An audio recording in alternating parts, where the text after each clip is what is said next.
Ontem à noite o Bolsonaro fez um tweet. Bem, o Bolsonaro entre aspas, né? Porque a gente não sabe aqui se foi realmente o Bolsonaro ou se foi o Carluxo, porque tem cara de coisa do Carluxo isso. Mas fez um tweet, uma publicação na internet.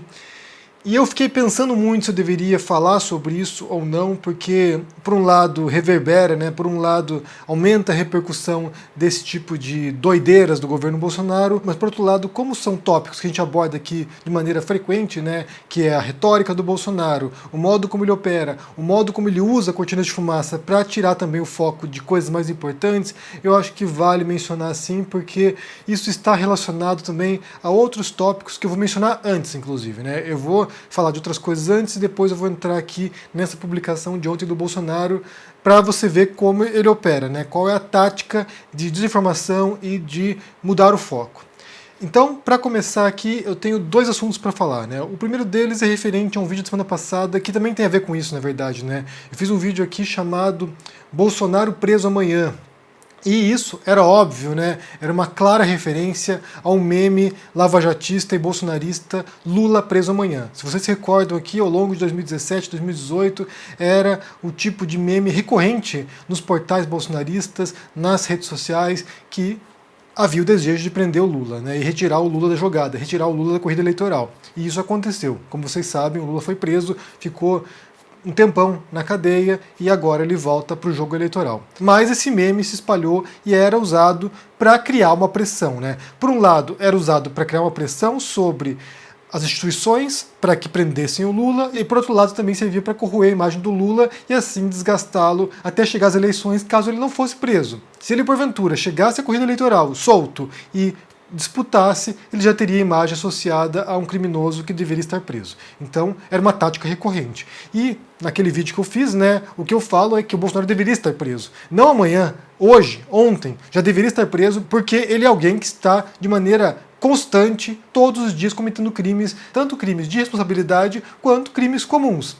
Tanto que agora a PGR foi forçada pela ministra do Supremo, Rosa Weber, a iniciar uma investigação relacionada ao caso Covaxin. Se vocês se recordam aqui, houve uma denúncia feita pelo deputado bolsonarista ou ex-bolsonarista Luiz Miranda, que ele recebe uma informação do irmão dele, o Luiz Ricardo Miranda, servidor público do Ministério da Saúde, que percebe irregularidades na compra de uma vacina indiana, a Covaxin. Ele vai, denuncia isso, dá uma entrevista para a Folha de São Paulo, isso vem a público, ele é convocado para a CPI e explode uma bomba no colo do governo, porque, segundo Luiz Miranda, ele chegou até o presidente, contou isso para ele, o presidente ficou horrorizado, disse, é coisa do Ricardo Barros, que é o líder do governo na Câmara, e disse que acionaria a Polícia Federal. Aparentemente não fez isso. Então agora ele está sendo investigado por prevaricação. E eu vou ler para vocês aqui o que isso quer dizer, né? Retardar ou deixar de praticar indevidamente ato de ofício ou praticá-lo contra disposição expressa de lei para satisfazer interesse ou sentimento pessoal. Pena, detenção de 3 meses a 1 ano e multa. Então, caso se confirme que o Luiz Miranda falou a verdade, e aparentemente tem um áudio ali, o Luiz Miranda falou que ele não gravou nada do Bolsonaro, mas ele não duvidaria que o irmão dele tenha gravado, né, o Luiz Ricardo Miranda, então é possível que tenha um áudio do Bolsonaro dizendo isso, e se porventura houve denúncia, falaram do Bolsonaro e ele não atuou, né, ele não agiu contra o Ricardo Barros e contra essa suposta irregularidade, né, esse suposto crime no Ministério da Saúde, ele teria prevaricado. E isso é um crime que pode levar também à prisão do Bolsonaro e à remoção dele do cargo. Só que, para isso acontecer, é um processo bastante complicado. Eu vou deixar para vocês aqui um link de uma reportagem da CNN Brasil explicando qual é o procedimento. Não é simplesmente a polícia investigar, encontrou um crime e vai e prende o Bolsonaro. É preciso que isso vá para o Supremo, é preciso que a Câmara dos Deputados vote em plenário e autorize a prisão do Bolsonaro, é preciso que passe também por uma avaliação da Comissão de Constituição e Justiça, ou seja, não é uma questão rápida assim,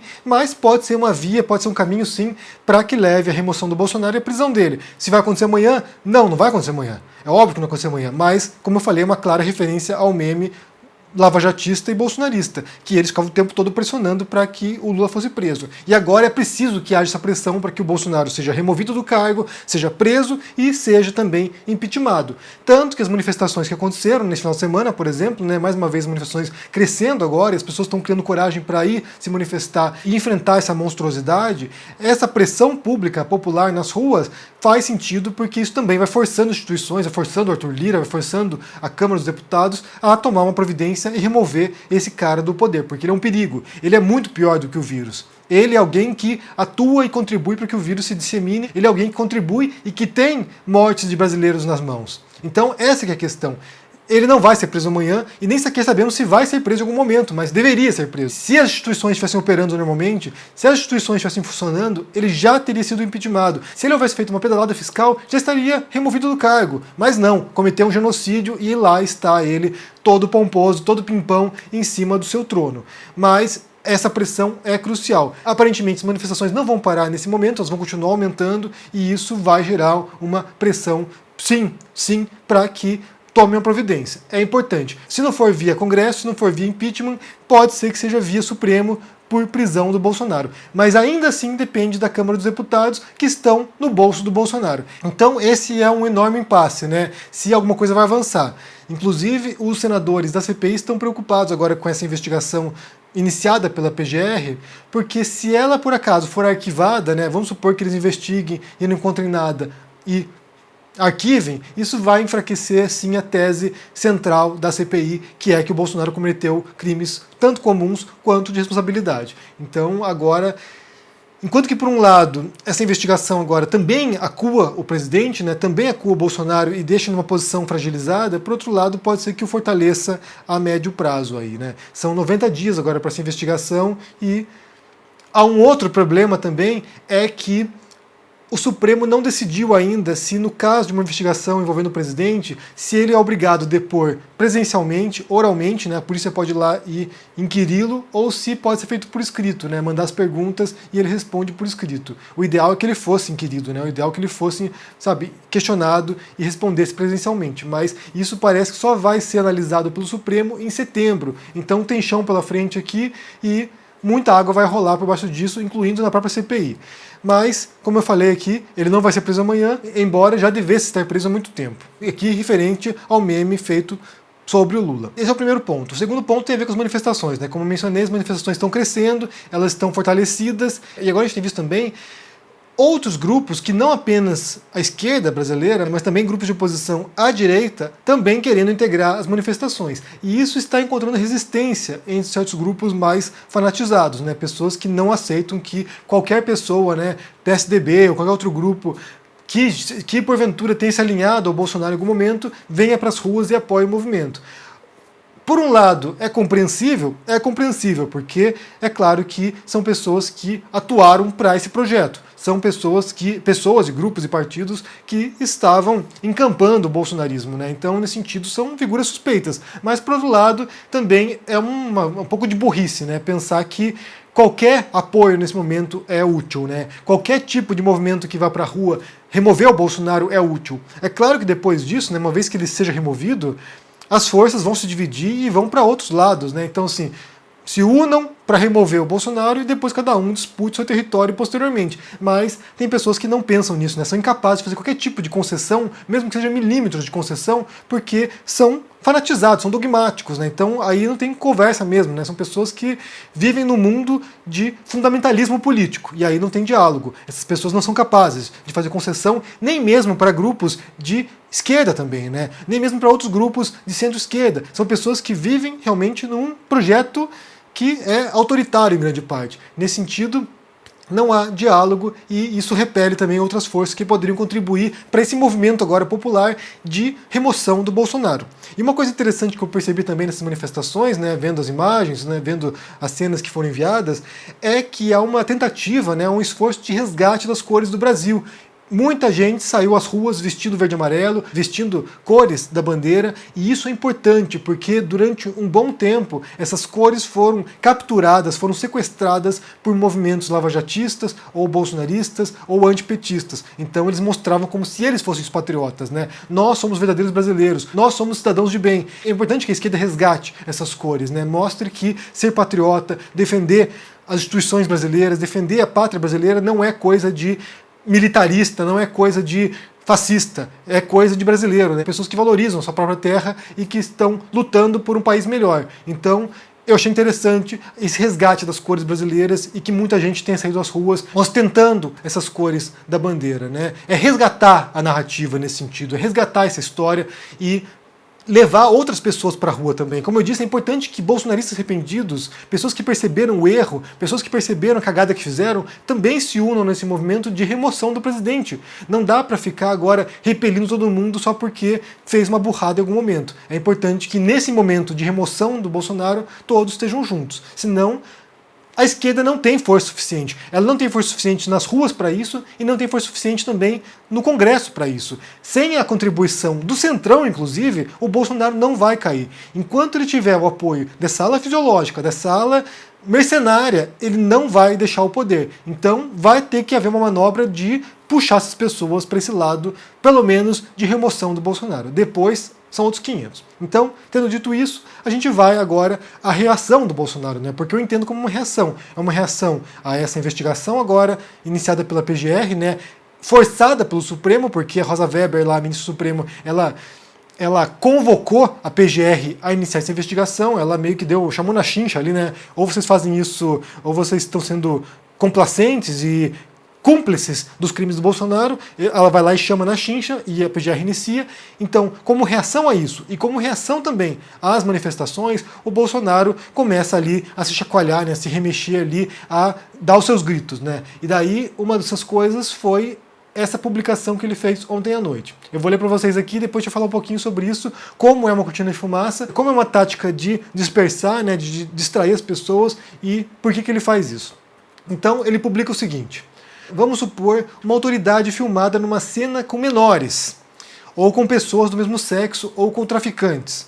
E esse alguém, daí, entre parênteses, Daniel, passe a fazer chantagem ameaçando divulgar esse vídeo. Essa prática de chantagem, muito utilizada em Cuba, se encontra na página 143 do livro A Vida Secreta de Fidel, de Juan Reinaldo Sánchez. E daí ele cita, que ele põe um print aqui do livro sobre Fidel, né? Eu vou ler para vocês aqui porque é interessante para entender os delírios dessas pessoas, né? Melhor que os estrangeiros tenham isso bem claro. Em Cuba, ninguém escapa da vigilância de segurança do Estado, o G2. Vários hotéis de Havana são dotados de quartos especialmente preparados pela técnica, que ouve as conversas e filma a intimidade de alvos dignos de interesse, como empresários, políticos, professores universitários, profissionais de cultura, jornalistas, personalidades das artes e das letras. Quando o Estado cubano convida personalidades estrangeiras, como acontece com frequência, é fácil alojá-los num desses quartos especiais, depois filmar seus encontros com alguma prostituta chamada pelo G2. O regime dispõe então de uma poderosa ferramenta de chantagem, principalmente quando o parceiro sexual é menor de idade ou do mesmo sexo, mesmo quando o alvo é um homem casado. Então ele fala aqui que em Cuba é uma prática recorrente e que no Brasil, segundo o Bolsonaro, isso também é feito, né? Daí ele diz aqui, né, prossegue: parece que isso está sendo utilizado no Brasil, importado de Cuba pela esquerda, onde certas autoridades tomam decisões simplesmente absurdas para atender ao chantageador, Daniel. Quando nada tem contra seu alvo principal, vão para cima dos filhos, parentes e amigos do mesmo. Inquéritos e acusações absurdas, daí quebram sigilos, determinam buscas e apreensões, decretam prisões arbitrárias, etc. Então aqui o Bolsonaro jogou aqui, né, tire sua própria conclusão, né, aquela coisa ele joga no ar que dá subentendido que está acontecendo isso no momento no Brasil de alguém, o Daniel, chantageando alguma autoridade. Quando você vai pesquisar, né, vai ver as redes bolsonaristas, ver o que está acontecendo, você vê claramente que eles se referem aqui. O Daniel seria o Zé Dirceu, que foi figura importantíssima no governo do PT, né, um petista histórico, e, por outro lado, o chantageado seria o Luiz Roberto Barroso, ministro do Supremo, que teria sido filmado, segundo o que dizem aqui, fazendo suruba com outros homens, né, que ele seria gay e que estaria traindo a mulher ou vivendo um casamento de fachada. Tem uma história mirabolante por trás disso. Essa história aqui, gente, por mais bizarra que seja, e sinceramente não sei se é verdade ou não, não sei se o Barroso é gay, também não importa, mas esse tipo de história nos remete claramente, gente, à teoria conspiratória que há nos Estados Unidos hoje e que o Trump ajudou também a alimentar, chamada QAnon, que é uma teoria conspiratória que diz que existe uma rede de tráfico de menores, uma rede de pedofilia organizada pelo Partido Democrata. Então você entenda que por trás disso, por trás dessa história que o Bolsonaro joga agora, há uma teoria conspiratória.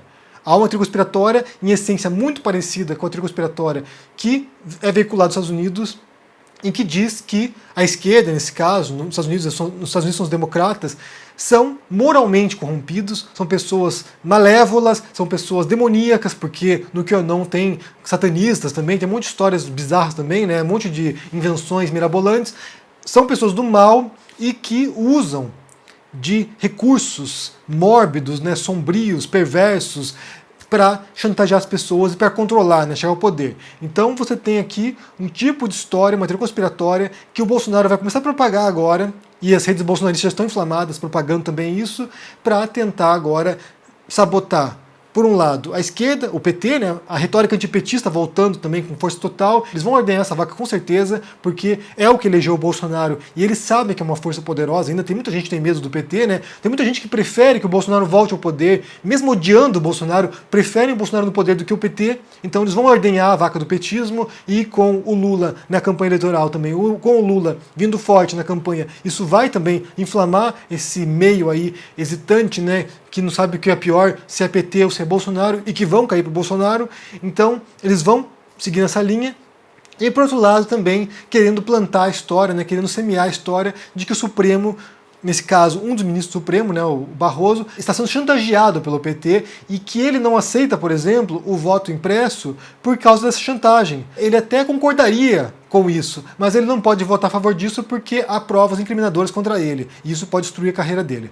Então, o Bolsonaro quer plantar aqui duas histórias. Por um lado, de que a esquerda está manipulando o jogo político através de chantagem, através de meios imorais, e por outro lado, que o voto impresso seria a maneira que o Bolsonaro teria para garantir a vitória dele. Porque se não houver o voto impresso, segundo o bolsonarismo, segundo os bolsonaristas, se não houver o voto impresso, as urnas serão fraudadas e o Bolsonaro será removido do poder. E assim ele será obrigado, assim como fez o Trump, a questionar as eleições, sendo que nos Estados Unidos o voto é impresso, né? Então para você ver como a narrativa muda de país para país. Ele será obrigado a fazer como o Trump fez, questionar as eleições, e assim ele vai mobilizar sua base armada, sua base inflamada, sua base radicalizada para não aceitar as eleições. E aqui ele está, por um lado, comprando apoio do Congresso, até quando isso vai durar não sabemos, mas por outro lado ele também está comprando apoio tanto ideológico quanto financeiro, né? A gente viu aqui falando que ele vai dar dinheiro para que policiais militares possam comprar casas agora. Ele vai comprar o apoio de quem tem a arma. Então ele vai querer levar, né, caso ele não ganhe a eleição, ele vai querer levar a um conflito armado no Brasil.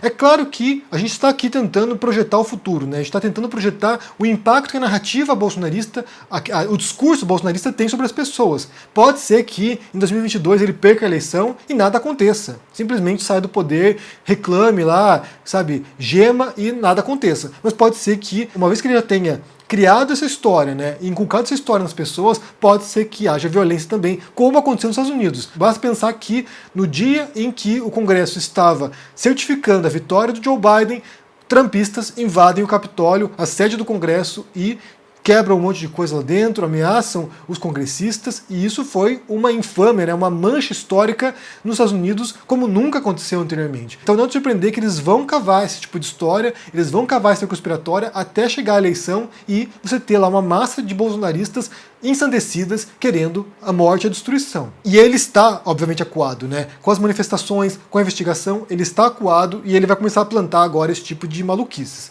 É o que a gente está vendo. Eu quero saber o que vocês pensam aqui sobre essas histórias, né? Primeiro sobre a investigação envolvendo o Bolsonaro agora, a PGR inicia uma investigação, se isso vai chegar até o Bolsonaro, se isso vai levar até a prisão do Bolsonaro em algum momento. Eu tenho minhas dúvidas, né? Eu não sei nem se vai ter prisão nem impeachment, não sei. também sobre as manifestações, se vocês participaram, o que vocês viram aí de interessante, se vocês sentiram que estão maiores e as pessoas estão mais confiantes de ir pra rua agora também, me digam aqui no comentário. E também sobre essa publicação do Bolsonaro agora, querendo dizer que o PT, né, no caso o Zé Dirceu, está chantageando o Barroso para que ele não aceite, né, o voto impresso e assim leve a fraude nas eleições. Me digam aí no comentário o que vocês pensam, deixe joinha, se inscreva aqui no canal, se torne um membro ou apoiador para dar uma força, se torne um aluno de CL, estamos com o curso de Escrita Narrativas por lá e também confira na pré-venda meu livro de contos, A Empresa da Minha Mão Esquerda e também o livro sobre o Bolsonaro. Esse aqui, ó. Se cuidem e até mais. Tchau!